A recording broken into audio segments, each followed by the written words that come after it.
আমি রাষ্ট্রপতি হিসাবে কি বক্তব্য দেব জানি না। কোথায় কোনো ভুল হয়ে গেলে আপনারা ক্ষমা করবেন। আমি আপনাদের কাছে ক্ষমা প্রার্থী।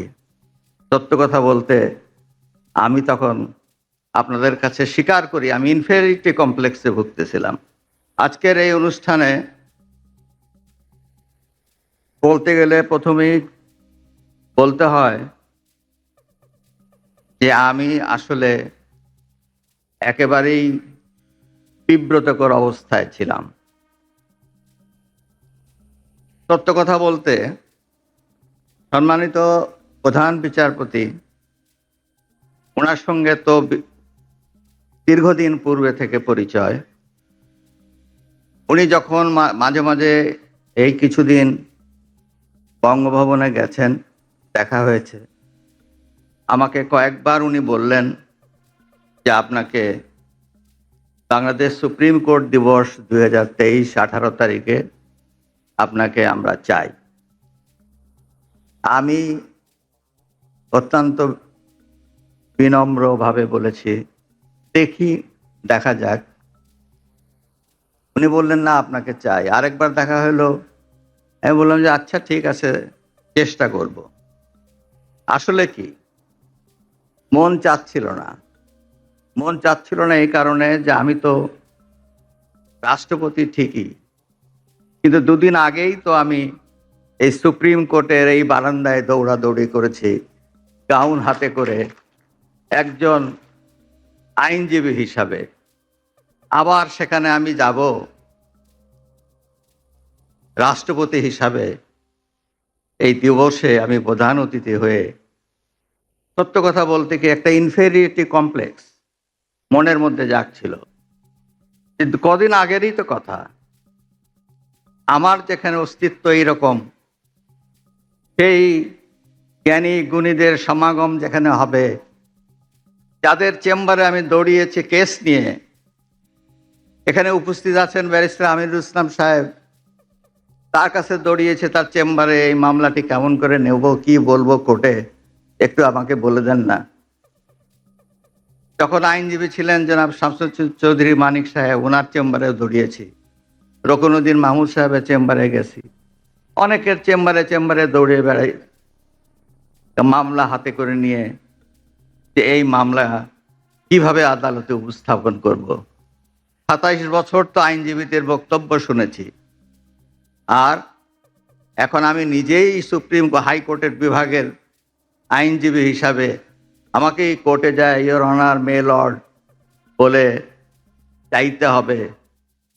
এই চাওয়াটা শিখতে হবে।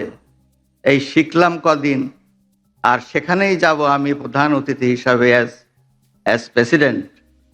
সত্য কথা বলতে আমি তখন আপনাদের কাছে স্বীকার করি আমি ইনফেরিয়রিটি কমপ্লেক্সে ভুগতেছিলাম, কিন্তু তা হলো না। শেষ পর্যন্ত আমাকে এখানে আসতেই হলো, ঘটনাক্রমে আমাকে ইয়েস বলতেই হলো, হ্যাঁ আমি যাব। কেননা ইতিমধ্যে নির্বাচনের তফসিল ঘোষণা হয়ে গেল।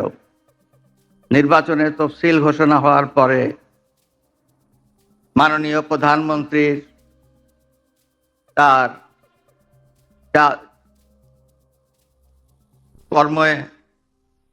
কর্মপদ্ধতিতে কিছুটা সীমারেখা চলে আসে।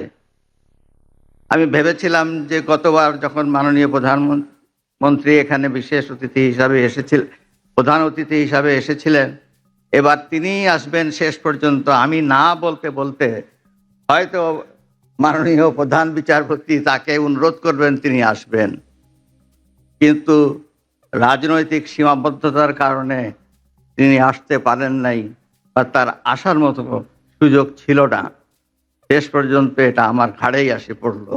আমি আপনাদের মাঝে এসে উপস্থিত হলাম। আপনারা ক্ষমা করবেন। আপনারা সকলেই জ্ঞান গর্ভ। আপনাদের সামনে আমি রাষ্ট্রপতি হিসাবে কি বক্তব্য দেব জানি না। কোথায় কোনো ভুল হয়ে গেলে আপনারা ক্ষমা করবেন। আমি আপনাদের কাছে ক্ষমা প্রার্থী। এমন কুসন্তান হলাম দেশের জন্য, এখন পরামর্শ দিয়ে আপনি দেশ ছেড়ে চলে যান, এই অবস্থা হলো আমার। আমি তো মনে করি না আমার এই অবস্থা হয়েছে যে আমি দেশেরই সন্তান, এই দেশেই থাকবো, দেশের জন্য যে কাজ করি সেটাই করব, এটা যতদিন আমি বেঁচে আছি সেটাই করে যাব। আমাকে বিভিন্ন দেশ থেকে আহ্বান জানাই, আমি কেন ওখানে দেশে থাকছেন। আজকেও একটা নতুন দেশ থেকে আহ্বান পেলাম, বলে আমরা সব ব্যবস্থা করে দেবো। এটা আর একটা নতুন দেশ যোগ হলো আছে। কিন্তু আপনি বাংলাদেশেই থাকতে চান, এবং আমাদের কাছে যেটি মানে আমরা সাংবাদিক হিসেবে আপনাকে প্রশ্ন করতেই হয়, আপনি দেখেছেন যে আপনার প্রতিষ্ঠিত গ্রামীণ ব্যাংকের একটি সংবাদ সম্মেলন হয়েছে, সেই গ্রামীণ ব্যাংকের সংবাদ সম্মেলন থেকে আপনার বিরুদ্ধে যে অভিযোগ করা হয়েছে সেই অভিযোগ মানি লন্ডারিং এর। সেই অভিযোগের ক্ষেত্রে বলা হয়েছে যে আমি সবচেয়ে ডাকু বাংলাদেশে সবচেয়ে বড় ডাকাত এদেশে, কাজে সেই হিসাবে সবাইকে জানান দেওয়া হচ্ছে, সেই হিসাবে আমি পরিচিত হয়েছি। আমি সবচেয়ে বড় ডাকাত, আমি সবচেয়ে সাংঘাতিক মানুষ যে দেশের সর্বনাশ করে যাচ্ছি, সেইভাবে পরিচিত হয়েছি।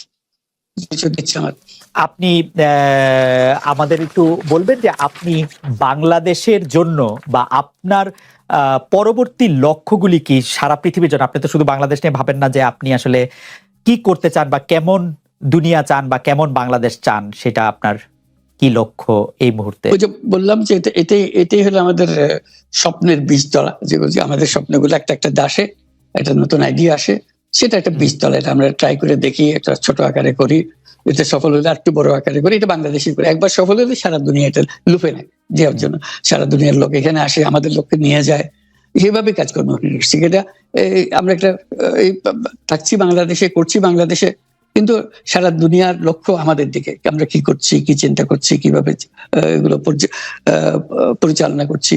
এবং তার মধ্যে ব্যাখ্যা হিসেবে যেটা আমরা বারবার বলছি, আমরা একটা নতুন পৃথিবী গড়তে চাই। সেই পৃথিবী হচ্ছে 3 শূন্যের পৃথিবী। এটাও বহুবার বলা হয়েছে, তার উপরে বই লিখেছে 3 শূন্যের পৃথিবী কি হবে, যে জিরো কার্বন এমিশন।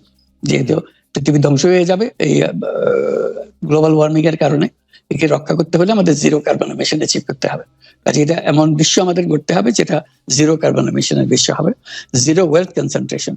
আমরা উন্নয়ন বলছি, যে উন্নয়নের সফলতা গুটিকত মানুষের কাছে যায়। এটা শুধু বাংলাদেশে না, সারা পৃথিবীর এই অবস্থা, যে সমস্ত টাকা গুটি হতে মানুষের কাছে চলে যায়। দুনিয়ার যত সম্পদ আছে এই মুহূর্তে, তার 90% যে সম্পদ, এটা হয়তো 5% লোকের কাছে। 5% লোকের কাছে রয়ে গেল, এবং আগামী দিনে এটার পরিবর্তন অন্যভাবে। 90% জায়গায় এটা 95% হয়ে যাবে, ওই 5% জায়গায় এটা 3% হয়ে যাবে। অর্থাৎ লোকের সংখ্যা কমে যাবে, সম্পদের পরিমাণ তাদের কাছে অনেক বেড়ে যাবে। এটি হলো বর্তমান অর্থনীতির কাঠামো। আমরা বলছি যে এই কাঠামো যতদিন থাকবে এই পৃথিবী টিকতে পারবে না। আর হলো জিরো আনএমপ্লয়মেন্ট। বিশেষ করে আমরা যেটা জোর দিয়ে বলি, সেটা হলো যে এই যে আর্টিফিশিয়াল ইন্টেলিজেন্স, এটা পৃথিবীকে ধ্বংস করে দেবে। কাজে তার আগে আমাদেরকে ঠিক করতে হবে টেকনোলজিকে আমরা কতদূর নিয়ে যাব, কোথায় সীমারেখা টানবো, এটা ঠিক করতে হবে। সেই পৃথিবীর নাম দিয়েছি আমরা 3 শূন্যের পৃথিবী, 30 ওয়ার্ল্ড। এই আমরা একটা পৃথিবী গড়তে চাই যেখানে এই যে zero wealth concentration, zero unemployment এবং জিরো ওয়েলথ